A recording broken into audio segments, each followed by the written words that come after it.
All right, as we were talking about is finishing up from the down position when he's flat. How do we start creating legal discomfort?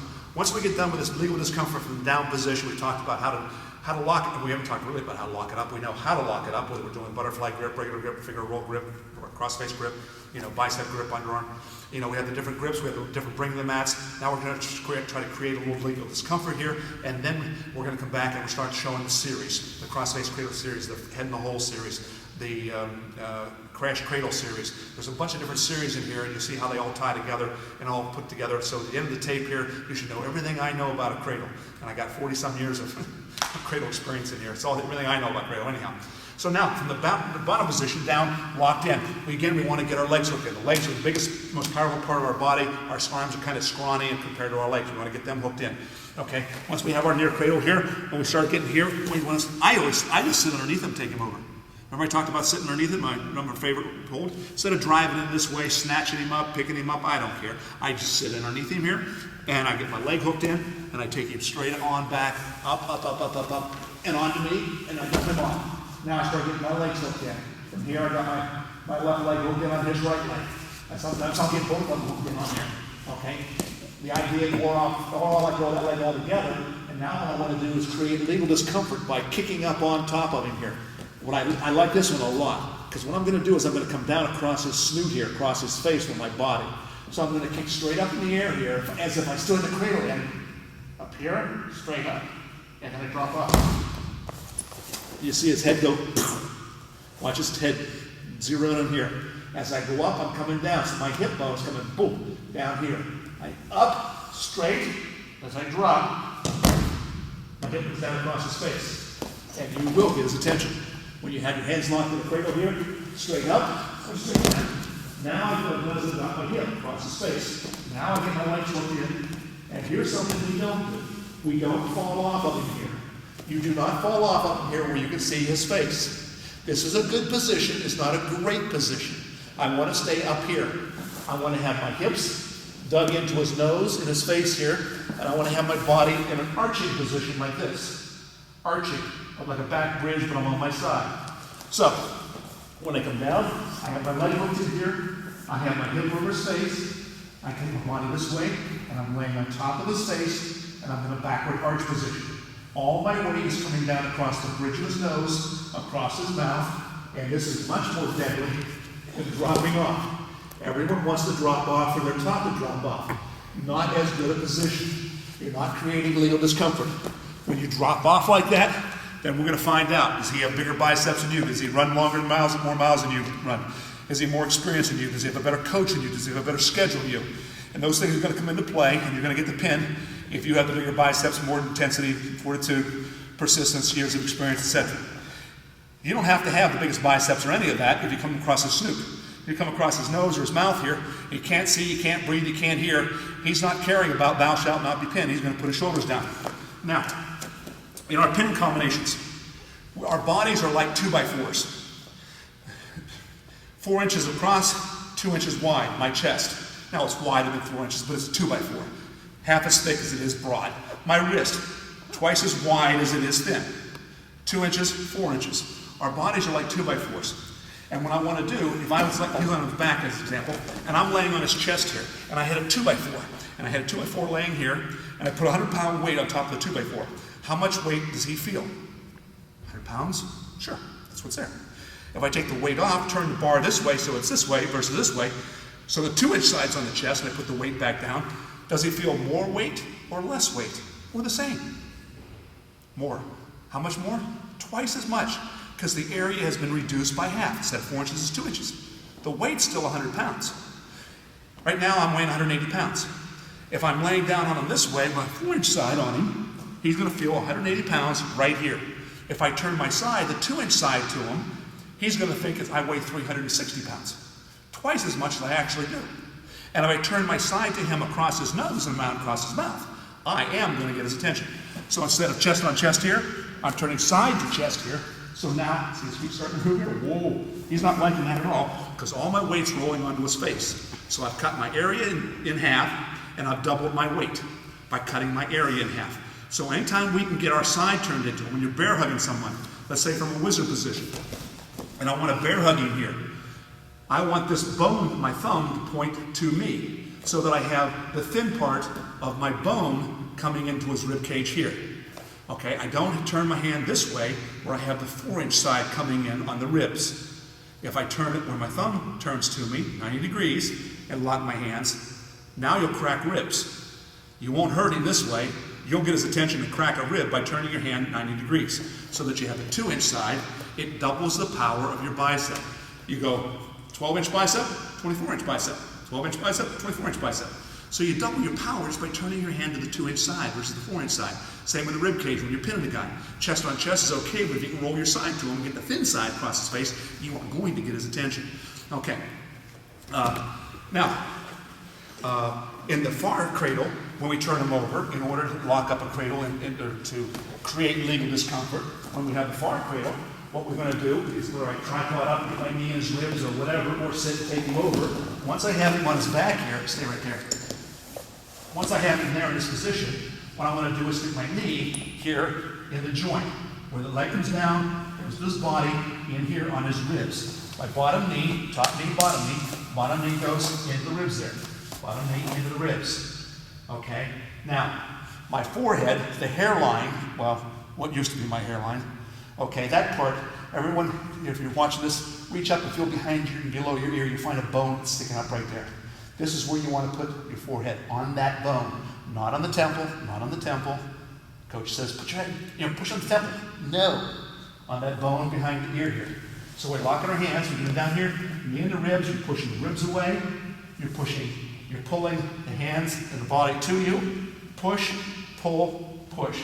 Head's pushing, legs pushing, arms pulling.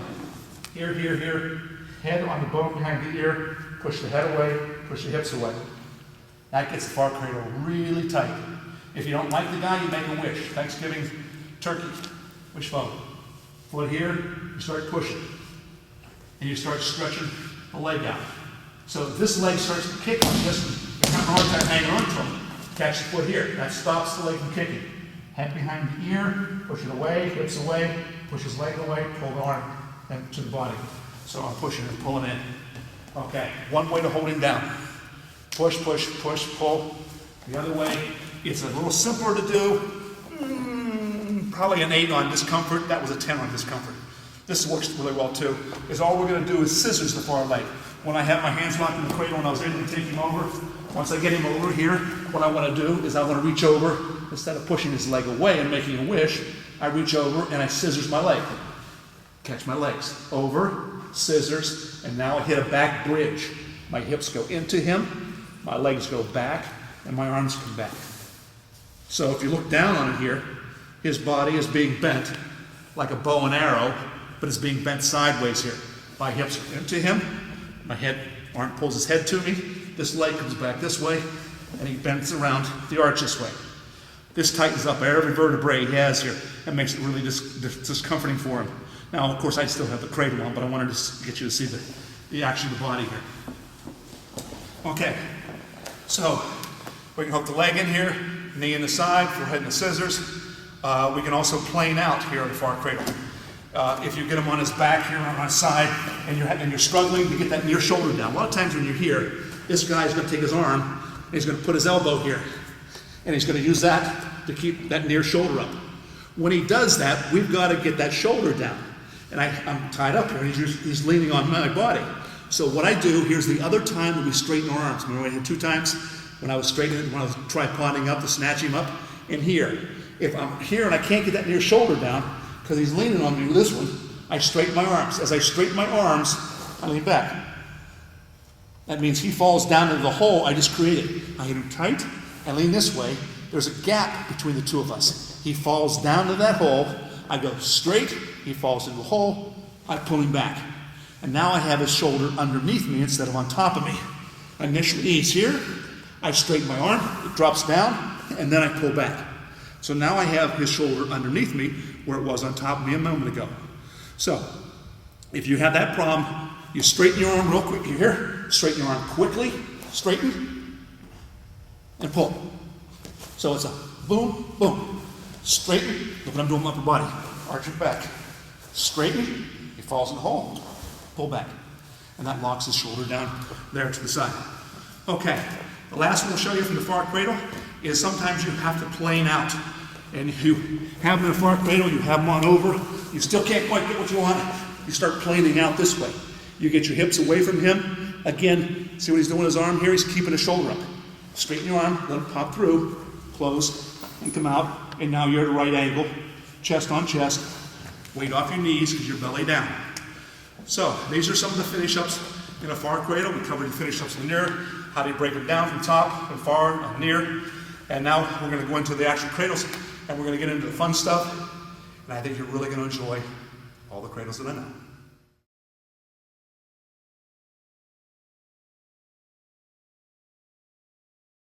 Now what we're doing is we're getting into the fun part of legs. We're riding legs, we're getting sit-outs, we're getting into the series that puts things together in cradles. So what we're going to do is start with riding legs. You guys want to come in? Jake, you want to put legs on? When a guy's riding with legs on, a lot of times you can get into cradles as well from this position. If Jake would have a leg in here, and the bottom guy, the number one get out of legs is a stand-up. Not yet, but number one get out. If you can stand to your feet, the referee breaks it as potentially dangerous, legs come off, you get started all over again. So what we're going to do from here is the bottom guy needs to stand up. And what he's going to do is a little bit, watch me. He's going to go from this position, he's going to start coming up, and from here, he has to do this in order to stand up. He's got to bring his hands closer, closer, closer to his legs, put his hand on his knee to stand up.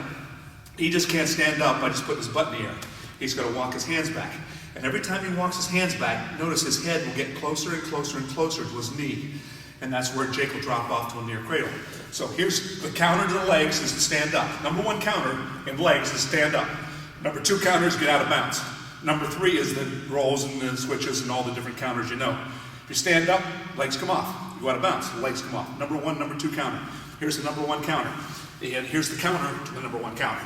Okay, we're dropping off to near cradle. Bottom guy says, uh-oh, don't like the position. I'm in the middle of the mat. I'm too far to go to crawl out of bounds. So he starts standing up. As he starts to stand up, he starts bringing his hands closer and closer to his legs. Jake waits until the head and the knee gets close together. And now the real difficult part of this, you just let go of the legs and drop off. From here, you just let go, drop off, and drop right down into your cradle.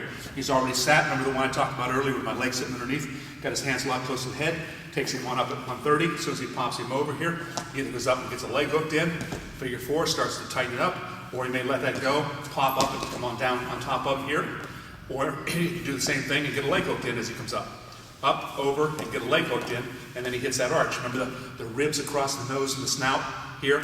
He's not dropping off. So here's some options. Let's do it one more time. You have the cradle. Let's go from different angles, just swing around 90 degrees. There you go. Okay, his leg in, bottom guy goes, uh-oh. He starts tripoding up, he starts backing up. Jake waits, drops off. As he drops off, he brings the two elbows together, locks his hand here, brings him out here at 130, drops him on over, holds him there. 1001, 1002, he's starting to get back points, gets a leg hooked in if he can. If he can, he kicks up on top. Another type of finish here, finish it off there, or else as he comes over, he'll get that leg. Either it doesn't matter, left on left or right on left, doesn't matter, does the same thing. Notice the arch in Jake's back here. Here in this position, coaches, here's something that's really good to do as a teacher. You know, a lot of times Johnny won't get this feeling here of the back arch. So you put your knee in Johnny's back right here, you get hold of his foot and hold of his chin here, and you pull him back. You push with the knee and pull him back. When you do that, the guy at the bottom goes, ow! You're really digging into a snoot here. Good. So that's one of the counters to the counter. He stands up, you're riding legs. What we're doing now is we're showing you multiple ways of getting into near cradles and far cradles from every situation that you can get into in wrestling. I want to show you how to get into situations from riding, from being ridden, from takedowns, just all kinds of places. And you go, I never saw that. Are you going to do all these cradles? Heck no, you're not. But the idea is you're going to see that, wow, I didn't realize there were that many of them. I'm basically selling you, being a salesman, cradles. They're here, from here, underneath, the top, over here. They're all over the place, and you're going to say, wow, I didn't realize there was that many. And then you're going to get sold on the idea of getting your hands locked, turning the guy over. So the legs, okay? Now, if the bottom guy doesn't sit out, countering legs. If you're riding legs here, one of the counters, he tries to sit out and come up around behind you. So the bottom guy takes this leg, he sits out to the right. There you go. As soon as he does, Jake sits up and back away from him. And as he goes back away from him, he goes over the head, under the leg, locks his hands. Now, all we're going to do here is we're going to go over here toward 10 o'clock. He's going to do a forward roll. Not a high leg over, a forward roll. He sits out, you drop back, you lock it, you take a forward roll, and over you go. On the way over, you get a leg hooked in, you're right back in that near cradle, you can hook in here, you can let go of that, kick up on top of his face here, get a leg hooked in, again, or, you know, any one of the series we just talked about. So, the guy tripods up, we drop down into a near cradle, take him over. If he doesn't sit out, we sit back and lock into a near cradle, and we do a forward roll. Let's go back to that forward roll. Let's say you had a near cradle on, Jake, about the legs in and all, just take a near cradle, and the bottom guy doesn't sit out.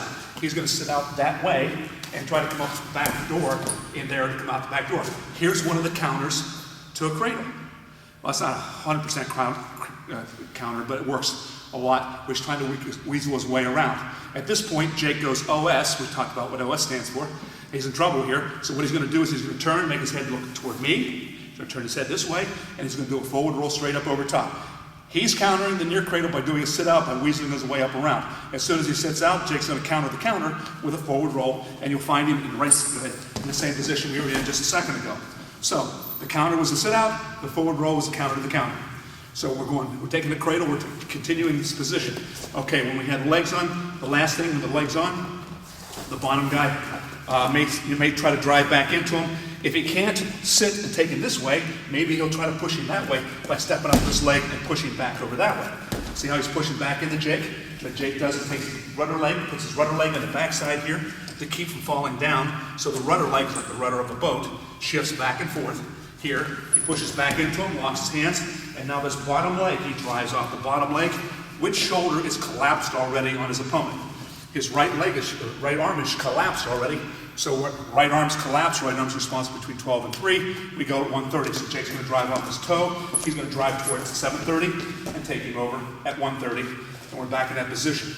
Okay, so we have the three cradles we can do for riding legs. If he starts coming up, we drop off to a near. If he sits out, we sit back, lock it up, do a forward roll. If you had near cradle, he sat out, which is not really legs, but we just covered it, you do a forward roll. You do not do a high leg over, it's a forward roll, a somersault.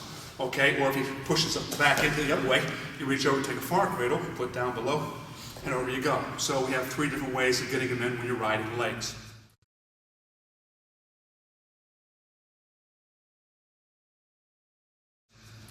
We also have a near side one-on-one series. This series I really like. It's really good for the little munchkins that are in wrestling. It's very simple to do. It's a great riding scenario. And there's really only 2 pinning combinations to this. You go left or you go right, one or the other. And almost always one number is available to you. It's off of the near side one-on-one. So we're going to chop the guy down, we're going to spiral right him down, we're going to pick him up, you know, where you ducked under, he stood up, and hop, and pop, and bring him back down to the mat. We're going to take a near side one-on-one. And we're going to go into a series here. Love this, great riding, and great pinning combination for little guys. And it certainly works at the upper level as well. But I like it for the youth groups too.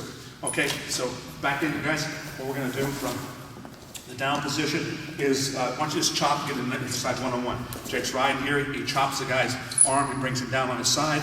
Here, he reaches in with his left hand, he gets a one-on-one. He comes out to the side, there, and what he's doing, he's using his left hand to tie up his opponent's left hand. He's going to take his left shoulder and put it in the guy's back here. He's going to get his, remember, anytime you're belly up, your butt's up. So here, we're getting his butt up off the mat, all the weight's getting shifted down here. Now, when you're in this position, this is one way of getting into a near side one-on-one. Let's go 2 other ways to get on a near side one-on-one, and there's probably 8 different ways. You guys can make them up and figure out how you get there. The idea is a near side one-on-one. So we did a chop. You can do a spiral. As Jake starts to spiral, he drops down. Once he drops down, we reach over, take a one-on-one. He's got the left arm, left shoulder. Jake has his left arm tied up to his left arm. He puts his left shoulder down on the weight. He gets all his weight here off of his hips. Left, left, left. Left hand, left arm, left shoulder, down on the body, weight's up off his ass. Okay, we're back into near side one-on-one. So we can do it from a chop, we can do it from a spiral. And here, let's say the bottom man doesn't stand up, or Jake ducked under arm drag, somehow he got behind him. From here, he's got to the side, hop, hop, hop, pops the hips up, brings him down. On the way down, his opponent puts his hand down to brace and reach in and lock up. And again, now Jake has his right hand on his right opponent, on his opponent's right hand, so he's going to use his right shoulder in his back, and he's off the mat with his hips. Right, right, right, weight off the hips. out at right angles. He seems a little stronger than a right angle. That holds him down here, puts a lot of weight on him. Okay, let's get in that very same position in the middle of the mat. I'm sure, coaches, you have other ways of getting into it near side one-on-one. Maybe you're just riding, you flatten him out here somehow. No, you're riding, and you just reach under and take your one-on-one and come on out to the side. Get out, get your hips up, shoulder down. You can do it just in flat. So there's multiple ways of getting that near side one-on-one. What are we going to do in the near one is the thing I really wanted to show you. And this series, slide back about 3 feet. Okay, near side one-on-one, Jake. One side of there, whatever you're comfortable with. All right. Now we have the near side one-on-one. He's going to turn one way or the other. I want to get his arm out from underneath him. He's going to say, no, you can't have the arm out from underneath. He's going to grab hold of his belly, hang on to a singlet, whatever he has to down here. He's going to try to keep away. He doesn't want his arm pulled out. Jake has to reach under and use a rake. Like his fingers are turning a rake, and he's going to rake his fingers off of his belly. He's going to reach under with the other hand and rake it out, and then put it across to his opposite pocket. If he has his right arm, he's going to put it in his left pocket back here. If he has his left arm, he puts it in the right pocket back here. And Jake has all his weight down here, so there's no weight here under his knees, nothing here. Okay, I feel like a magician here. Oh, there's nothing, no cords here, no wires. All right, anyhow. Here, the weight's down here, he's holding the hand down. You notice the hand will probably start changing colors here because he's hanging on the wrist, cutting out the pressure, the blood doesn't flow to the hand here. Now, from here, if he turns the right hip down and puts his hand out there as a brace, what you're going to do is you're going to come out to the front and he's going to punch his hand through. Punch it through. He's not going to reach it through. He's going to punch it through. Boom. And now from here, this is key. You need to come around here and take a look at what he's doing with his hand. Okay?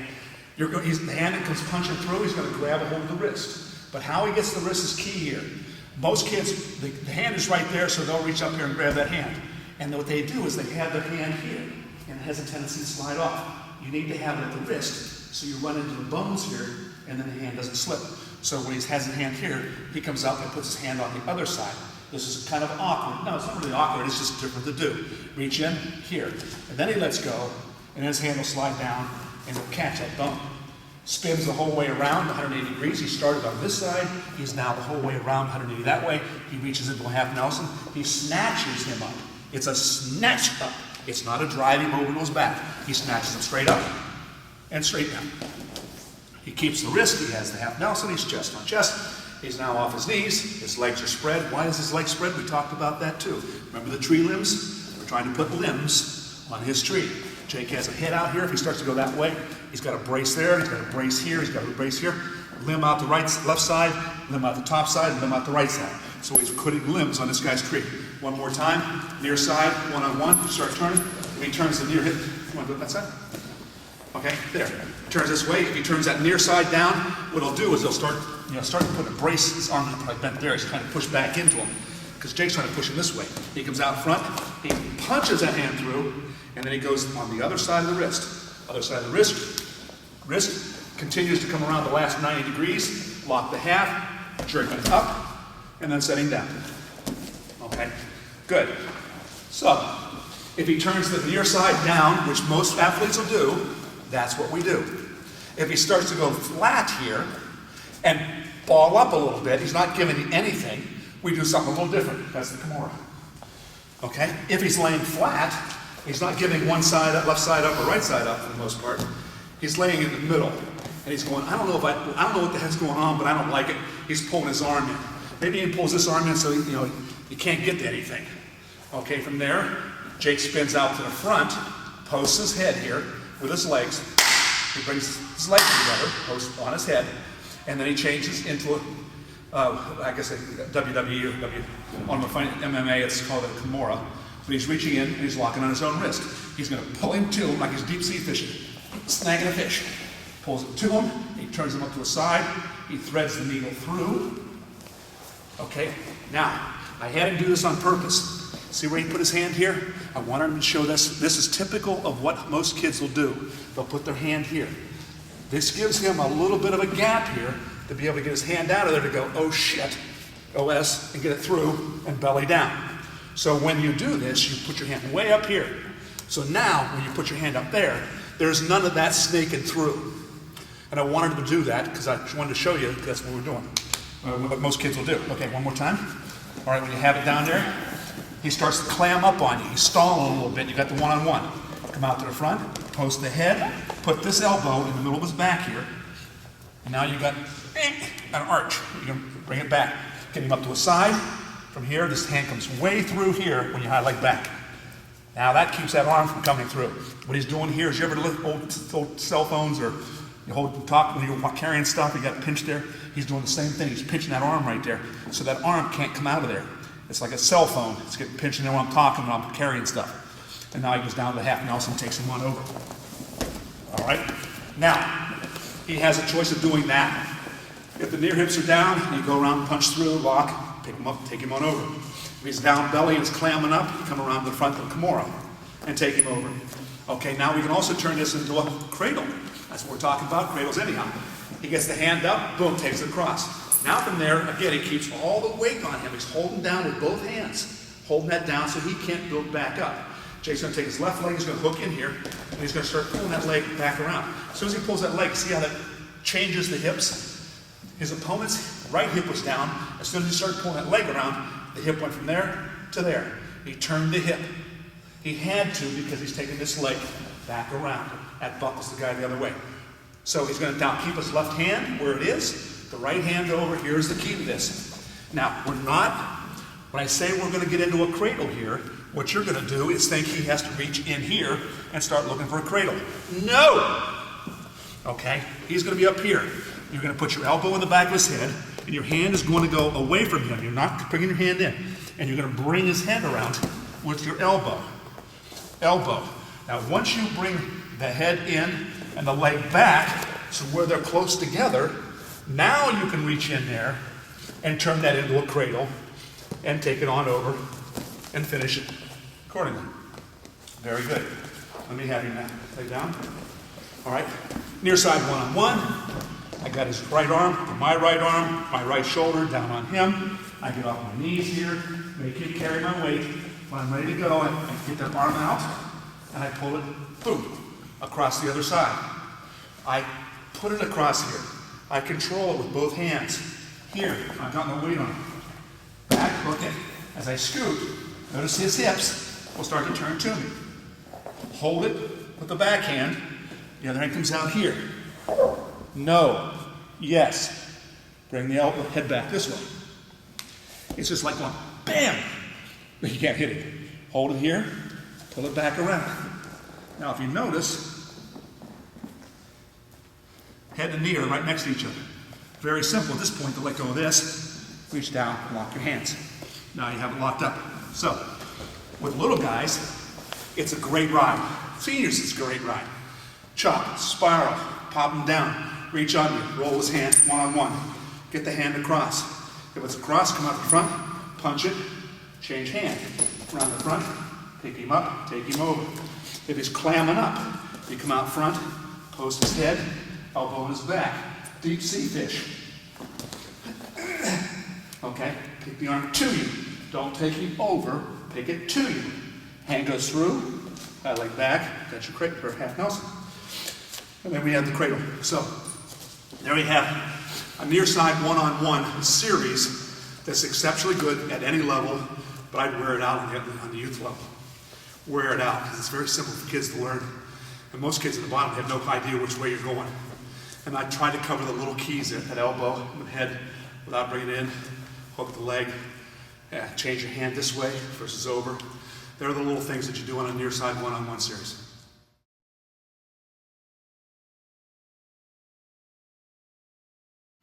Now remember, when we talked about cradles, we can get cradles from every position. And before we're done, we're going to show it from down, top, riding on feet, takedowns, all different places. Here's some cradles that come out of offensive shots.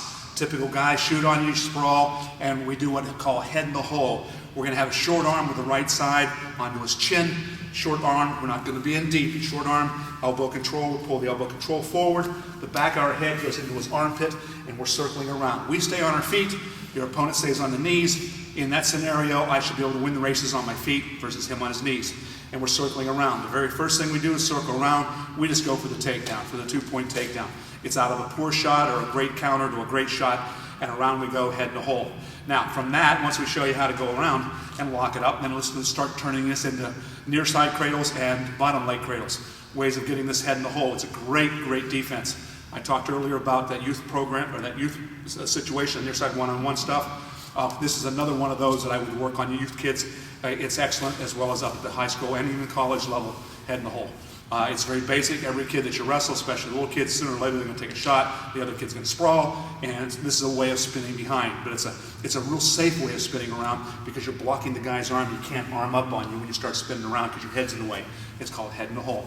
Okay, what we're going to do is take a slow shot. Jake will take a sprawl position here. Here, he's got his chin, the right hand here. He's got a shallow arm, not a deep arm in around. And he's going to come up with the elbow here. The back of his head goes in here. Look where Jake's looking. He's looking away from his opponent. This is key in here. Most kids will have a tendency to look into the guy. No, turn and look away. So all your pressure's going back into him with your head. And what he's doing with his right arm is he's bringing his arm in. Again, chicken. The wing's coming in. This arm is coming in, which buckles his head under. Okay, so as Jake starts to go around, he starts to pull on that head. He sits out. Look, nothing. Here, no weight. Here, all the weight's over here on the shoulders. He's pulling the head in, back of the head here, in the hole here. He sits out. He's going to reach up over and get to the far hip, and that hip's going to pull him up on top of him, and he comes around with a 2-point takedown. Okay, one more time. Shoot the other direction. Shot sprawl there. He's got the chin. He brings his head the other way. As he sits out, he starts to buckle the head, and around he goes, and he comes up, and he goes to the opposite side for the 2-point takedown. So now let's do the very same thing and have you make about a half of a circle like you're going, uh-oh, and you start trying to counter it a little bit. So he takes the shot, head in the hole here. See, he starts to chase you. You may have to go one full 360 degree revolution around, but you will win because you're on your feet running, he's on his knees. And you keep turning on his head.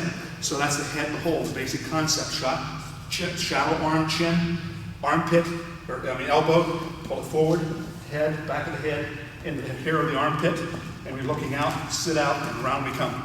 Now what happens is we can turn those into cradles. That's really all you're trying to do. You're trying to go behind for the takedown. What happens if you get a chance to get a hold of the leg? What happens if he tripods up or quad pods up? Right now we're just going to sit behind here and we're going to start grabbing and going from the near thigh and turn it into a near cradle. Guy takes a shot again, doing the same type of thing, sprawl, shallow arm, head in the hole. He starts sitting. He's going now for an ankle here. Now, instead of just spinning behind him, he's saying, come here, ankle. Look, Jake's starting to pull the leg to him. Pull the leg to him as he's going that way. And the two ends are going to go together. He's going to end up buckling down on his side, locks his hands on the cradle, and then he can just turn that back into a near cradle. Leg hooked in, squared down, chest on his face, hook a leg, hook the other leg. It doesn't matter. There's options here. Shot, sprawl, head, sit. Now whether you grab his ankle, whether you grab his knee, whether you grab his arch of his foot. If I can reach, I usually have longer arms in my weight class. Here, when I come around and head and hole, I want to get shoelaces here. I want to get the flat of the foot here. I like to turn the foot down. Okay, the foot's up in the air like this. I want to turn the foot down. And then I pull the leg this way. And it pulls it straight back into a cradle. If the leg's back there, and I pull it this way up, it starts to go this way. And then the referee gets involved and goes, whoa, whoa, whoa, stop, attention, and you're already 90% around for the takedown, and 90% into a cradle, and the ref's stopping the match. What are you doing? Okay, so I don't let that knee get into that situation. As soon as I get to here, I come around, I want to turn the foot, and I point, and I pull the foot around. He can't turn his leg and make it look bad. So I'm pulling it around. The little things make the difference. All right, shot, the same thing. Get the foot, turn the foot, boom. When it goes up here, turn the foot, now pull it. Hook in, lock the cradle, and over you go. So there's your head in the hole to a near cradle. All right. Now, if he does the very same thing, shot, sprawl, shallow arm, elbow, head in the hole, and he starts quad podding up, he starts to get his butt in the air, we do the same thing. Jake's going to sit, but he's going to really emphasize the chicken wing. Bringing the arm in as he sits. He's going to buckle his head under and go around. Okay, here, boom. He goes, uh-oh, he starts coming up. Jake takes a big sit, and this arm right here, catch this elbow, he starts to pull in, and he's pulling it into his side here. Going around to the cradle, head in the side, keeps rolling down to the side, boom. Up again, one more time, shoot the other direction. All right, shot, sprawl, bottom goes, uh-oh! He starts coming up, Jake sits. Okay, drives into him, and takes him on over. Now notice when he was sitting there, I noticed that this guy could have stepped over him and probably caused a lot of problems. But in a match, you don't sit and stop. And that's what we're telling him to do here so you can see the different positions. It's one motion of sitting, boom, and turning on right over he goes. All right, now if he does the same thing and he's keeping that, maybe he got caught in this last week. They wrestled the dual meet, now it's at the conference and they're seeing each other again. And he went, nah, I'm smart now. He does that stuff to me. I'm not going to bring that leg up, I'm going to keep that leg back. So when he quads up, he keeps that leg back. He's not going to bring it up where it gets close where he can cradle it.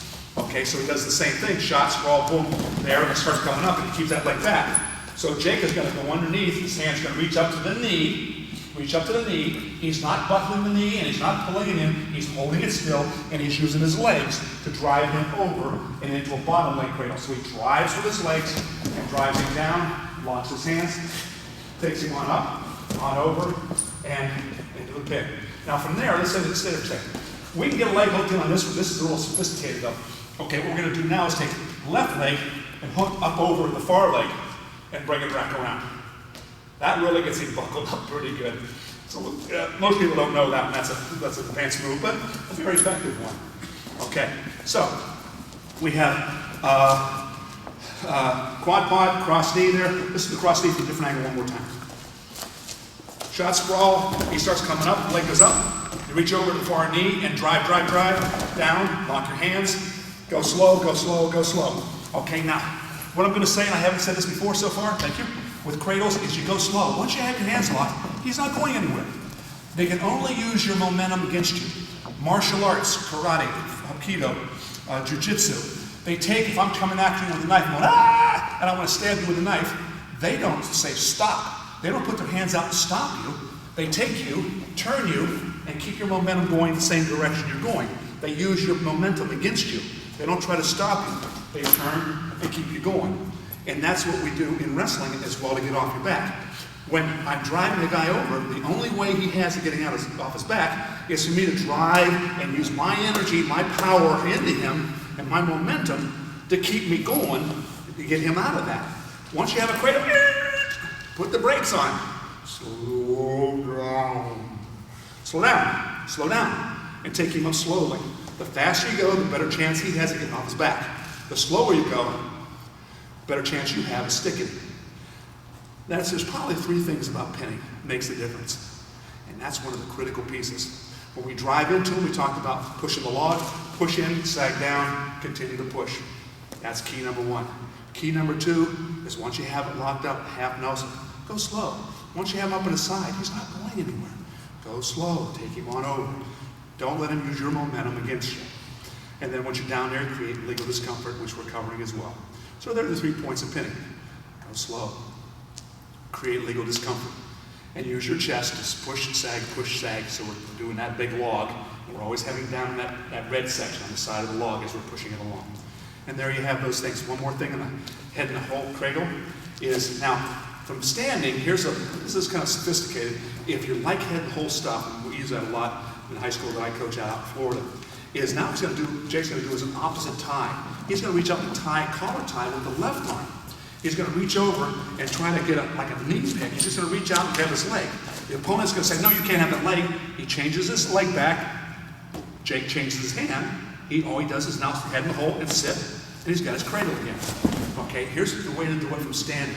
So what we're doing again, Jake, is I reach up here and I collar tie opposite side. Because I always do my head in the hole this side. So if I do my head in the hole out to my left side, I've got a collar tie with my left. I reach down and make him retreat his leg. When he retreats the leg, his head drops. I go from tapping his leg to his chin. And then sit. And around. Okay, one more time. You too. So, tie up there, reach down, get him to retreat his leg, change hands, sit. Then you got another head in the hole cradle. When you're teaching the head in the hole cradle to the youngsters especially, really anybody, I call it play Mr. Bully, like a bull, and you come out to the side. Instead of doing it from the front, You have to learn the feeling of the tie. What we're going to do is I'm going to stick my head in underneath him. First thing I do is I come out to a side, and I'm attacking him like a bull. Okay, but I'm going to lower my head, and I'm going to put it under his armpit. Okay, I'm putting my head under his armpit. Once I have it under here, and I want you to do that with all, especially little kids, high school too. Now I reach up over top, and I get his chin, and then I pull his head to me. This is the position I want you to be in. That's the best way to teach that position. Put your head in under here, and then reach up. Second, get the chin. Head under, and then reach up and get the chin. Now this is the position I want you in the head in the hole. You really have a lot of control here. All I'm going to do is drop my elbow now. As I drop my elbow, see what, over he went. Head under, reach up, tuck. Now, that's the position you need to get into. We need to learn that from a shot. Sprawl from here, I pull the arm forward, head under, and when I turn, I'm in that same position again. So I start with that position. We talked earlier today about going backward to forward on our instruction. I start in that position. Well, I start with the guy on his back in the cradle and we back our way out. But that's the position you need to learn to have your head under there and grab the chin. I think that's a real strong key to teaching young kids how to do this head in the hole. They don't quite get the head right. And if you don't get that head right to start with, everything else starts to fall apart, you know, if you don't do that very first thing. Okay, so you have that. When you're dealing with the head in the hole and spinning behind, when a guy takes a shot, he can do two things. He can back up or he can spin. So if I'm trying to do a spin drill and spin behind him here, he can spin with me and I don't get behind him. Okay? If I push into him, he can back up and I'm not going to get anywhere. But 99.9999999% of the people cannot back up and spin at the same time. You can't do both. You can do one or the other. So when you're coming around in the head in the hole, when you're coming around on spinning drills, you're not only spinning, but you're pushing into them. So as I do my head in the hole and I start coming around, I'm not only going around, I'm pushing into him. He can't back up and circle at the same time. He can do one or the other. If I'm just spinning, he's going to stop me. If I'm pushing into him, he's going to stop me. If I do both, I win. Chin here, as I sit, and I get to here, I'm starting to spin, but when I'm doing these legs, is I'm pushing into him toward the camera. And he'll fall down like that. Push in and circle. You're pushing into him and you're circling. He can't circle and back up at the same time. He can do one or the other, but not both. Same thing's true when you're spinning. On a spinning drill, a lot of coaches say, okay, let's put a big spike in his back. Spike sticks up. I impale myself on the spike. I'm the propeller, he's the engine of the motor or the plane, and I spin. Spin drill's taught this way. Spin. You know, the two spikes, the one spike, and he and I are stuck to the spike and we spin. No. A proper spinning drill is, if you can visualize in your head, I'm going to draw railroad tracks on the side of his t-shirt, around the side, here, here, here. Railroad tracks. I'm an engine. Train, engine. Woo woo. I'm going to go around on my spinning drill on the track. I'm not going to impale myself on this stick and spin like a propeller. So I'm going behind him as I'm also pushing into him. If my butt is higher than his body, I'm not doing a real good job. Ideally, I want my butt about the same height as his body. If I can get my butt lower than him as I'm spinning, I'm going to crush him on my spin. Here, my butt up, higher than his, he's going to arm up and stop me. And I'm also spinning on that spike. I want to come across the railroad track. Here. See what I'm doing? I'm spinning and pushing. He can't back up, he can't spin at the same time. So your spinning drill is going around that railroad track, the outer perimeter of him. As you snap him down, arm around or whatever. When you get to here, notice how my hips are coming down. Everyone wants to do this. That does not get you around on anybody any good. Block, hips down, and I'm pushing in as I'm spinning. Now I don't have it quite as smooth as I had 35 years ago, but that's the idea. Hips down, round you go, push in and spin, and you have that.